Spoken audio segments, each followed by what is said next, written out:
Minha mãe me proibiu de comemorar o aniversário de 10 anos do meu filho porque os filhos do meu irmão não se sentiam especiais o suficiente. Então, naquela mesma noite, nós nos mudamos. Um ano depois, os netos de ouro dela viram o quanto meu filho estava feliz e o colapso de ciúmes do meu irmão destruiu a família. Meu nome é Nick. Tenho 35 anos, sou chaveiro, o cara da caixa de ferramentas arranhada e da voz calma que aparece quando a chave de alguém quebra à meia-noite. Moro em um pequeno aluguel com minha esposa, Ana, e nosso filho, Léo. Ele vai fazer 10 anos neste domingo.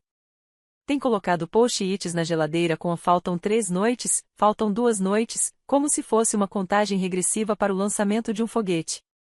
Ele quer uma festa simples, futebol no pátio, cachorro-quente e um bolo de chocolate com o número 10 em cima. Nada extravagante. Na minha família, eu sou o cara de fundo. O liga pro Nick quando a dobradiça rende, a fechadura emperra ou a porta incha no verão. Mas se for para uma sessão de fotos, uma promoção ou uma foto perfeita com roupas combinando num campo ao pôr do sol, ligam pro meu irmão mais velho, Andrew. Ele é o queridinho. Ele não conserta portas. As portas se abrem para ele. Eu não odeio o Andrew. Quando éramos crianças, eu o seguia como uma sombra com uma chave inglesa, enquanto ele era seguido por aplausos. Mamãe mantinha a pontuação em um caderninho invisível que só ela enxergava. De alguma forma, ele sempre tinha créditos e eu sempre tinha formação de caráter. Ele aprendeu a ser adorado. Eu aprendi a ser útil. No sábado à tarde, passei na casa dos meus pais para pegar uma mesa dobrável para a festa. Mamãe adora emprestar as coisas junto com um sermão. Ela me observou tirando o pó da mesa na garagem e disse: "Entra para tomar um chá." O tom dela significava "tem pauta." Papai estava na poltrona, TV no mudo, fingindo neutralidade tipo a Suíça na sala de estar. Mamãe serviu o chá, não ofereceu açúcar e foi direto ao roteiro. Estávamos conversando, disse ela. Sobre o quê? Perguntei. Sobre o domingo. O que tem o domingo? Ela respirou fundo. Sobre o Léo. Esperei. Você não pode fazer a festa, disse ela, como se fosse previsão do tempo. Os filhos do seu irmão não se sentem especiais o suficiente. Pesquei, sem entender. O quê? Eles viram os balões que você comprou, disse ela. E estão sensíveis agora. Sentem-se deixados de lado. Uma grande comemoração pro Léo seria divisiva. São só 5 crianças, cachorro-quente e um bolo, respondi. Não estamos contratando uma banda marcial. Ela sorriu de leve, mas fria. Adie ou faça uma festa conjunta na casa do Andrew. O quintal dele é maior. É mais justo. O Léo só faz 10 anos uma vez, falei. E já planejamos tudo há semanas. A voz dela esfriou ainda mais. Se você escolher o egoísmo, não o traga aqui depois. Não vamos recompensar isso. A chaleira desligou com um clique. Papai pigarreou. Ninguém olhou para mim. Por dentro, algo pequeno e preciso se encaixou, como pino se alinhando dentro de uma fechadura. Não era raiva. Era reconhecimento. Eu vi aquele velho caderninho de novo, mesmo onde a alegria do meu filho contava como o roubo da felicidade de outra pessoa. Tá bom, eu disse. Entendi, mãe. Deixei a mesa dobrável onde estava. Saí de mãos vazias, mas com um pensamento que não me largava. Ele só faz 10 anos uma vez, e nós terminamos de pedir permissão para comemorar o nosso próprio filho. Frases como "os filhos do seu irmão não se sentem especiais o suficiente" não aparecem do nada. Elas são construídas aos poucos, tijolo por tijolo, favor por favor, silêncio por silêncio. Cresci aprendendo que o amor na nossa casa vinha com letras miúdas. Quando Andrew precisava de um taco novo, o orçamento se esticava. Quando eu precisava pagar uma taxa da escola, virava uma conversa séria sobre prioridades. Quando ele ganhava troféus, a sala virava um santuário. Quando eu consertava a cerca quebrada, ganhava um aceno e um bom rapaz. Eu dizia a mim mesmo que não me importava, porque gostava de ferramentas, e ser útil era, por si só, uma forma de linguagem. Mas ser útil é diferente de ser visto. Aos 16, eu já trocava fechaduras em casas alugadas para um senhorio que pagava com dinheiro e reclamações. Aprendi o som de um cilindro quase encaixando, o jeito que o metal fala se você escuta. Eu gosto dessa certeza, alinhar os pinos, girar o miolo, porta aberta. As pessoas choram, dizem obrigado. Sem caderninhos, sem drama. Conheci a Ana no chamado de emergência, uma porta trancada. Ela me trouxe um copo d'água e perguntou se eu queria limão. Limão. Esse detalhe ainda vive na minha cabeça. Nos casamos no cartório, com um bolo de supermercado e um pequeno buquê que a Ana amarrou com linha azul do kit de costura dela. O bolo não ficou bonito nas fotos, mas tinha o gosto perfeito. Andrew se casou com Jenna num vinhedo. Tinha drones e hashtag. Quando Léo nasceu, eu o segurei e pensei, é isso. Esse é o meu trabalho agora. Tornar o mundo um pouco mais gentil nas bordas. A gente não tem muito, mas tem regras claras: não mentir, não fazer contas, não transformar ajuda em arma. Do meu lado da família, tudo vem em pequenas pedidas. Nick, pode instalar uma fechadura digital na casa do Andrew? Ele pagaria um profissional, mas somos família. Nick, dá pra ver a porta da garagem sábado? Tá fazendo barulho. Seu pai não consegue cochilar. Nick, pode buscar as crianças? O dia de espada Jenna se estendeu. No começo, eu dizia sim pra tudo. É assim que se mantém a paz pagando o imposto. Só que o imposto virou dízimo. Se eu cobrasse, seria frio. Se não cobrasse, seria um bom filho. O caderno sempre existiu. Só mudavam os rótulos para me manter no meu lugar. Aqui em casa, a gente mantém um caderninho de orçamento. Números a lápis, mercado, gasolina, aluguel. No ano passado, acrescentei uma paginazinha, trabalhos para família, horas, peças. Disse a mim mesmo que era só para lembrar. De janeiro a junho, $37 de mão de obra. Peças, $213. Reembolso, $0. Em março, mamãe mandou mensagem: a gente acerta depois da Páscoa. Veio a Páscoa, depois o Dia das Mães, depois as coisas apertaram em junho. Mas o Andrew postou uma foto da nova máquina de expresso com a legenda: invista nas manhãs. Legal. Não é só sobre dinheiro. É sobre postura. Sobre a suposição de que o nosso tempo é elástico. Que a rotina do Léo pode se curvar diante das coisas reais. Ano passado, tentamos fazer uma festa conjunta pro aniversário dele. Faz sentido, disse minha mãe. As crianças precisam aprender a compartilhar. Esse compartilhar acabou virando nosso filho desaparecendo no fundo da festa, enquanto os filhos do Andrew ficavam no centro, com o maior pedaço do bolo e o topo escrito família em primeiro lugar. As fotos ficaram adoráveis. Léo me perguntou depois se a festa conjunta significava que não era realmente dele. Ana chorou no banheiro com o ventilador ligado. Ela odeia chorar onde alguém pode ouvir. Eu fiquei do lado de fora, olhando para o suporte de toalhas que instalei na casa dos meus pais e pelo qual nunca me pagaram. Pensei em mandar uma fatura com uma linha chamada respeito. Mas não mandei. Parecia mesquinho. E, além disso, eu sabia que o velho caderninho transformaria isso em prova de que eu era calculista. Minha mãe tem um tom diferente quando fala o nome dos filhos do meu irmão, suave, doce, como colher mergulhando no mel. Mas quando fala o nome do Léo, é rápido, prático, como se estivesse preenchendo um formulário. Ela não faz por mal.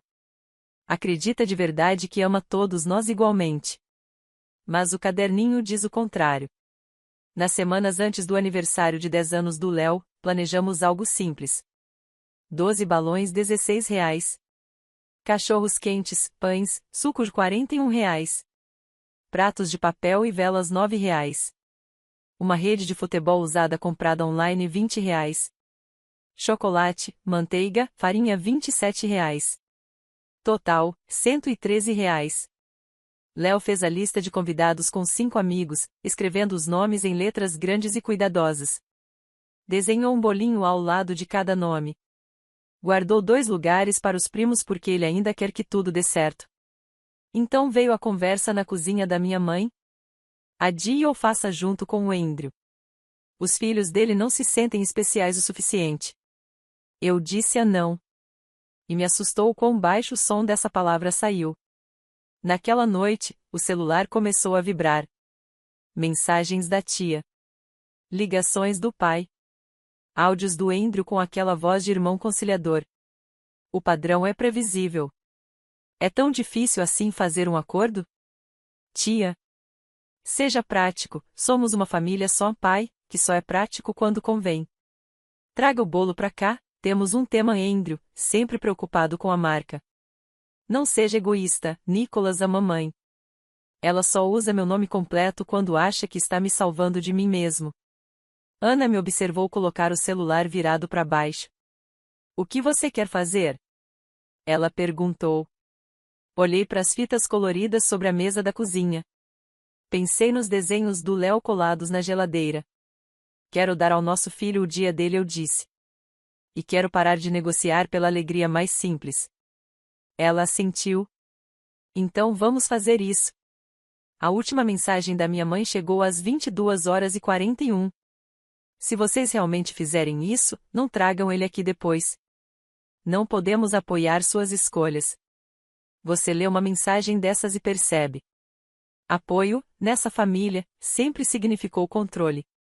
Dormi leve. No meu sonho, eu girava um cilindro teimoso de fechadura. Ele finalmente clicou. Domingo de manhã, Léo entrou correndo na cozinha, com as meias trocadas. É hoje? Já sou 2 dígitos? Perguntou. É hoje, respondi. 2 dígitos. Decoramos o bolo juntos. Eu não sei fazer aquelas voltas lisas de confeitaria, as minhas ficaram parecendo pequenas ondas. Léo disse que pareciam montanhas. Ana fez o 1 e o 0 um pouco tortos. E ficou perfeito assim. Às 9h12, minha mãe ligou. Deixei tocar. Às 9h14, o Andrew. Às 9h19, meu pai. O registro de chamadas parecia um alarme de incêndio. Abrimos o portão do pátio. Eu colei um cartaz de papel com uma seta escrito Léo faz 10, como se fosse um mapa do tesouro. As crianças começaram a chegar, mochilas, risadas, cumprimentos tímidos que logo viraram bagunça. Que, aos 10 anos, é só outra palavra para felicidade. Jogamos pênaltis na rede usada. Léo marcou um gol, escorregou de joelhos e gritou yes, como se tivesse anunciado algo muito maior que futebol. Às 10h03, o portão sacudiu. Minha mãe entrou, Andrew e Jenna logo atrás dela, como uma pequena parada que esqueceu de conferir o horário. Vieram sem convite, e vestidos como se fossem os anfitriões. Meu estômago afundou. Ana se endireitou um pouco. Léo veio pro meu lado e segurou minha mão, a palma grudenta de glacê que ele tinha provado. Mamãe olhou ao redor, os balões, os pratos de papel, a rede de R$ 20 como se tudo fosse contrabando. Fez aquela cara que faz quando um garçom põe coentro no prato dela. Nicholas, disse ela, em voz alta.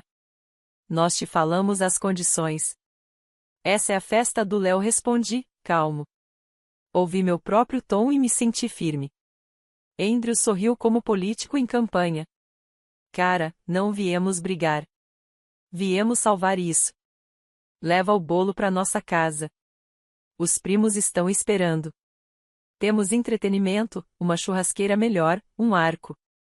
Vai ficar bonito. Jenna tentou intervir. Vamos ser adultos, tá? Disse para mim, depois suavemente para minha mãe, não é uma competição. Mamãe a ignorou. Você está fazendo as outras crianças se sentirem inferiores, anunciou. Isso não é quem nós somos. Olhei para os amigos do Léo de olhos arregalados, segurando copinhos de papel. Olhei para o meu filho. E olhei para a mulher que me deu a luz e, de algum modo, esqueceu que comemorar não é roubar. Vocês podem ficar e serem gentis, eu disse, ou podem ir embora. Os olhos dela se arregalaram, como se eu tivesse lhe dado um tapa. Como é que é? Perguntou. Você me ouviu, respondi. Sem discursos, sem condições, sem resgates. Ou vocês são convidados, ou saem. Andrew riu. Grandes palavras para um orçamento pequeno. Por um instante, senti vontade de listar cada hora gratuita que eu despejei na casa dele, as câmeras de segurança, as fechaduras trocadas quando ele perdeu as chaves, os sábados de manhã que eu dei para que o fim de semana dele respirasse. Em vez disso, fiz a coisa mais simples, a única que parecia verdadeira. Chega, eu disse. Andrew piscou. O quê? Pare de transformar o aniversário do meu filho em algo sobre os seus filhos, falei. Pare de transformar nossa vida no seu projeto. Pare de entrar em lugares onde não foi convidado e agir como se fosse o dono da casa. Mamãe mudou imediatamente para o modo culpa. Depois de tudo que fizemos por você? Você transforma fizemos por você em uma cobrança, eu disse. E eu parei de pagar essa conta. Andrew deu um passo à frente, baixando a voz para tentar parecer ameaçador. Pense bem no seu próximo passo. Já pensei, respondi. É o bolo. Virei-me para as crianças. Quem quer cantar? O pátio se encheu do coro desafinado e alto de crianças de 9 e 10 anos. O rosto do Léo brilhou de felicidade. Ele fechou os olhos para fazer o pedido, depois os abriu e soprou as 10 velhinhas de uma vez. Ele gritou um uhul. E todos gritaram junto. Parecia oxigênio. Mamãe ficou imóvel por um instante, depois estalou. Se vocês saírem assim, não voltem mais. Não vamos aceitar ser tratados desse jeito. E nós também não vamos ser tratados daquele jeito, eu disse, calmo. Sem raiva. Só um fato. Andrew tentou mais uma cartada de poder. Me manda mensagem quando voltar à razão. Não prometi nada. Eles foram embora. A gente cortou o bolo. Os meninos brigaram pelo pedaço do canto. Alguém derramou suco. Outro gritou, gol de novo. A vida seguiu. Quando o último convidado foi embora com uma sacolinha grudenta, nosso pátio parecia ter passado por uma tempestade de confete. Ana encostou em mim e sussurrou. Tenho orgulho de você. Soltei o ar pela primeira vez naquele dia. Eu falei sério, disse. Isso não é vingança. É encerramento. A gente limpou tudo, depois olhou ao redor da casa como quem observa um mapa. E finalmente entendeu. Arruma uma mala, falei. A gente precisa de uma noite longe desse barulho. Enfiamos roupas numa mochila, coloquei documentos numa pasta, e Léo escolheu 2 bonequinhos de Lego para eles não ficarem sozinhos. Deixamos a torneira pingando, aquela que a gente vivia ignorando, e o pote de moedas em cima do balcão. Trancamos a porta por fora. A fechadura clicou, e soou como uma frase terminando no lugar certo. Nos hospedamos num motel simples na saída da Rota 8. O ar-condicionado zumbia como um amigo constante. Léo dormiu entre nós, cheirando açúcar. Ana me olhou na luz fraca e perguntou. A gente tá mesmo fazendo isso? Estamos, eu disse. Não fomos longe. Fomos só o bastante para ouvir nossas próprias vozes. 2 noites de motel viraram um aluguel temporário em cima de uma barbearia. O dono me entregou as chaves e disse. A trava da porta enrosca. Você parece saber lidar com isso. Consertei em 5 minutos e senti que talvez a gente fosse ficar bem. Levamos só o que dava para carregar, 2 mochilas, uma mesa dobrável, o puff do Léo e o pote de moedas. Compramos um colchão de segunda mão e um sofá de R$ 40 que pendia pro lado esquerdo. O lugar cheirava a loção de barbear no andar de baixo e ar fresco no de cima. Todas as manhãs, a gente acordava com o som do rádio da barbearia e o barulho das máquinas de cortar cabelo. Eu gostava disso. Soava como gente trabalhando. As reações da família vieram em ondas. Primeira semana, ligações.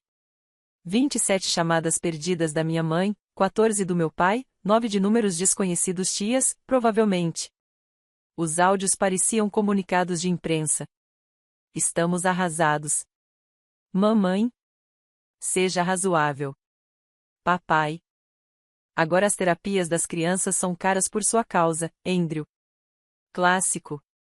Vamos conversar como adultos. Mamãe, de novo.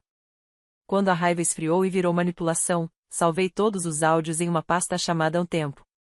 Quando eu me sentia fraco, escutava e lembrava como é uma tempestade. Segunda semana, o aperto financeiro. Mamãe mandou mensagem. A gente já te ajudou muito ao longo dos anos. Se você vai seguir esse caminho, precisamos acertar as contas. Ela anexou uma lista de empréstimos incluindo uma compra de supermercado de 2018 e um pacote de fraldas de 2015. Tirei print e adicionei a pasta a um tempo. Não respondi. Não dá para fazer auditoria no amor depois do fato só para tornar a desobediência cara. Terceira semana, a difamação. Jenna postou uma frase sobre ingratidão em um fundo bege e 3 pessoas curtiram com emojis de coração. Uma tia mandou, família perdoa. Outra, mas você exagerou. Prints, pasta há um tempo. Parei de abrir o Facebook. Nossa vida encolheu e ficou melhor. De manhã, eu levava o Léo para a escola pela Maple Street, passando pelo seu Ortiz varrendo a calçada da mercearia. Ele começou a guardar pirulitos de limão pro Léo. Seu menino é educado, dizia. À noite, jogávamos futebol no parque com uma bola já perdendo os hexágonos. Dever de casa na mesinha dobrável. Macarrão demais, risadas o bastante. Comecei a pegar mais trabalhos de chaveiro e aumentei minhas tarifas em $10 porque meu trabalho vale isso. Escrevi no recibo sem pedir desculpas. Alguns clientes estranharam, a maioria pagou. Também criei uma nova resposta para os pedidos rápidos da família. Posso ajudar com prazer, na minha tarifa padrão, $95 por hora, mais peças. Finais de semana, 115. Mamãe respondeu, LOL. Andrew mandou o print de um anúncio no Yelp. Respondi. Perfeito. Contrata eles. Ele não contratou. Em março, meu pai ligou às 6h13 da manhã. A garagem não fecha. Sua mãe tá chateada. Posso ir sexta às 2h. Tarifa, 95 mais peças. Silêncio. Você tá mesmo fazendo isso? Tô. Ele desligou. Chamaram o estranho que cobrou 140 e deixou a fiação uma bagunça. Mamãe mandou foto da bagunça com a legenda. É isso que acontece quando a família não ajuda a família. Escrevi e apaguei 5 respostas. Fiquei com nenhuma. Léo virou outro menino. Dormia melhor. Parou de perguntar. A gente vai na casa da vovó? Como se, dizendo do jeito certo, a resposta pudesse mudar. Ele começou a perguntar. Podemos convidar o Omar da escola? E a resposta era sim com mais frequência do que antes. A gente começou 2 potes, verão e emergência. Colocávamos gorjetas, bicos extras e, de vez em quando, um 20 que a Ana guardava quando vendia um presunto artesanal para algum vizinho. Os números cresciam devagar, depois mais rápido. Era entediante e sagrado. Não que fosse fácil. No segundo mês, o carro velho acendeu a luz de check-engine e tossiu caro. Ficamos sentados na oficina, ouvimos o orçamento, fizemos as contas. Dissemos não pra pizza de sexta e sim pro concerto. Léo perguntou. A gente é pobre? Respondi. A gente é cuidadoso. Ele achou o som melhor. Contou pro amigo. A gente é cuidadoso. Quer dizer que a gente escolhe a diversão de propósito. No fim da primavera, encontramos o Andrew na loja de ferragens. Ele olhou minha cesta dobradiças, placas de trava, grafite e deu um meio sorriso. Ainda jogando de faz tudo? Ainda jogando de filho mais velho? Respondi. Ele se inclinou. Você acha que é melhor só porque é teimoso? Eu acho que tô mais saudável porque parei de pagar uma conta imaginária. Ele pareceu confuso e um pouco irritado. Foi embora. Chegou o verão. Fizemos uma viagem de um dia pro lago. Gasolina, sanduíches, estacionamento de $7, um pouco de sol demais. Parecia que o mundo inteiro tinha voltado pro simples. Em setembro, recebi uma ligação da orientadora da escola. Meu coração afundou até ela dizer. Só queria contar o Léo sabe se defender. É gentil. Sentei na escada da barbearia e chorei com as mãos no rosto. Não alto só de alívio. Quase não falávamos mais com meus pais. Eles mandaram 3 convites de fim de ano, todos cheios de subtexto. Respondemos com uma frase cada vez. Vamos ficar em casa. Boas festas. Eles mandaram fotos das mesas decoradas, dos pijamas combinando. A gente assou biscoitos e comeu nos nossos pijamas que não combinavam. Léo dormiu no sofá torto, com chocolate na bochecha. Um ano passou como um carrinho andando devagar. Na semana antes de fazer 11, Léo perguntou: posso convidar meus primos de novo? Falou com esperança e cuidado, como quem testa um alarme. Você pode, eu disse. Mas talvez eles não venham. Mesmo assim, ele escreveu os nomes deles na lista logo depois de Omar, Liam e Eva. Desenhou mini bolas de futebol ao lado de cada plano da festa. Mesmo pátio, mesma rede agora remendada com linha de pesca, mesmo bolo. Minhas ondas de glacê estavam melhores. E alugamos uma máquina de bolhas de um cara para quem eu tinha ajudado a abrir a loja uma vez, de madrugada. Ele me deu desconto e disse: você me salvou aquele dia. Comunidade é estranha. Pesa mais para quem levanta. Às 2h05 no dia da festa, Jenna chegou com os primos. Sem o Andrew. As crianças estavam meio tensas, mas viram as bolhas e esqueceram de ser estratégicas. Eles pularam na espuma como filhotes. 5 minutos depois, minha mãe apareceu, segurando uma sacola de presente grande demais pro que tinha dentro. Ela examinou a cena como uma juíza, depois tentou reunir os primos para uma foto dos netos, mas eles escaparam, rindo, para correr atrás das bolhas. Ela pareceu perdida por um instante. Léo entregou um copo de papel pro primo e disse: a gente guarda o canto do bolo pro aniversariante. Se quiser, o outro canto é seu. O primo respondeu: legal. Eles sorriram. Poderia ter sido tão simples o tempo todo. Às 3h10, Andrew chegou. Atrasado, de óculos escuros, o tipo de entrada barulhenta. Olhou em volta, viu a alegria que não girava em torno dele e fez uma cara de quem cheirou uma ideia ruim. Então é isso que estamos fazendo? Disse. Festa estilo orçamento. Inspirador. Jenna falou o nome dele num tom de aviso. Mãe tentou aliviar o clima com uma risada quebrada. Mas as pessoas continuaram rindo das bolhas. A alegria é teimosa. Andrew se aproximou de mim. Tá feliz?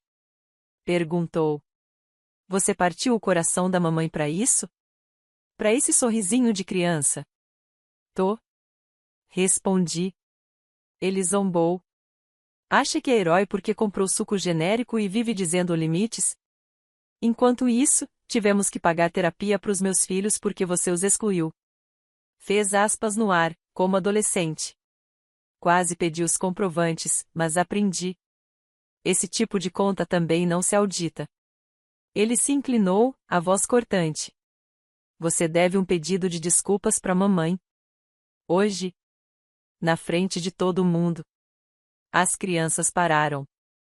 As bolhas estouraram. O sol deixava tudo nítido demais. Abaixei para Léo. Tudo bem? Ele assentiu. Corajoso. Levantei-me. Andrew, disse, você precisa ir embora. Ele riu. Me obriga. Não levantei a voz. Tenho 71 mensagens de voz e 94 mensagens de texto do ano passado com você e a mamãe ameaçando consequências. Se você não sair, vou registrar como uma perturbação. Não tô blefando. Números importam para ele. Ele vacilou. Mamãe tentou mais uma virada. Nicholas, não faça isso na frente das crianças. É exatamente aqui que devo fazer, respondi. Para que elas vejam como é um limite sem gritar. Jenna segurou o braço de Andrew. A gente tá indo embora, disse. O tom dela significava cansei de ser plateia. Ele se soltou, virou-se no portão e gritou. Você vai se arrepender disso. Soou pequeno diante do riso das crianças e das bolhas flutuando. Voltamos pro bolo. Léo ganhou o canto dele. O primo, o outro. A alegria reiniciou. Naquela noite, meu celular acendeu com mensagens que variavam do ensaiado. Famílias têm desentendimentos, até ofensivo. Coloquei o telefone virado para baixo. Lavei a faca do bolo. Deitei meu filho na cama. Melhor festa. Ele disse. E ele adormeceu como quem confia que o chão não vai se mover. Se você passou a vida sendo o cara do fundo, leva um tempo para se acostumar a ocupar espaço. Você quer se desculpar o tempo todo por existir no quadro. Eu não faço mais isso. Nossa vida não é cinematográfica. É matemática de fila do caixa, escada emprestada e sopa nas terças-feiras. É Ana fazendo bainha em calças na mesa da cozinha. Sou eu chegando em casa cheirando a metal e grafite, e Léo gritando "Andestranca", quando abro a porta e eu respondendo "Antranca" de novo, porque somos bobos assim. São os potes em cima da geladeira, com etiquetas, chuteiras, acampamento, fundo do carro cheios de notas de 1 e 5 que, juntas, viram algo verdadeiro. Minha mãe ainda manda mensagens às vezes. Feriados neutros. Uma foto de crisântemos. Um link para um artigo sobre perdão. Respondo quando quero, com frases completas. Quando não quero, não respondo. Ela nunca disse "me desculpe". Eu parei de escrever essa frase por ela, dentro da minha cabeça. Andrew mandou um parágrafo na primavera. Devíamos voltar a ser irmãos. Família perdoa. Preciso de ajuda para instalar um sistema de câmeras. Pode vir sábado? Respondi. Tô ocupado. Ele retrucou. Sempre egoísta. Não deixei isso me atingir. Palavras só pesam se você dá espaço para elas caírem. As pessoas perguntam se eu ainda tô com raiva. Eu estava. Agora tô claro. E há uma diferença. Aqui está o que eu sei e o que ensino ao meu filho. Alegria não é uma torta da qual você rouba um pedaço quando oferece outro ao seu filho. Ajuda não é ajuda se vira recibo toda vez que você diz a não. Limites não são vingança, são portas que trancam por dentro para manter a casa em paz. Dizer a não sem justificar é uma habilidade. A gente não faz isso é uma frase completa. Nunca foi sobre vencer. Não existe placar no amor saudável. Era sobre encerramento. Que é só outra forma de dizer trancar a porta que nunca te protegeu e atravessar aquela que protege. Ainda sou chaveiro. Ainda apareço quando alguém está preso. Ainda escuto aquele clique pequeno que diz "é hora". Antes eu achava que meu trabalho acabava na porta. Agora sei que ele também vive na nossa mesa de cozinha. No pátio com um bolo torto. No portão onde eu disse: você precisa ir embora. E dessa vez, eu quis dizer: eu não vou deixar ninguém racionar o aniversário do meu filho para que outros se sintam especiais. Não vou fazer trabalho gratuito para comprar lugar numa mesa onde nunca somos servidos. Não vou pagar juros emocionais por dívidas que nunca assinei. Vou manter minha casa simples e minhas regras mais simples ainda. Seja gentil. Seja honesto. Seja seguro. Não é sobre vingança. Eu disse ao meu irmão. É sobre encerramento. E ainda é. Alinhamos os pinos. Giramos. A porta se abriu. E nós atravessamos. E ficamos.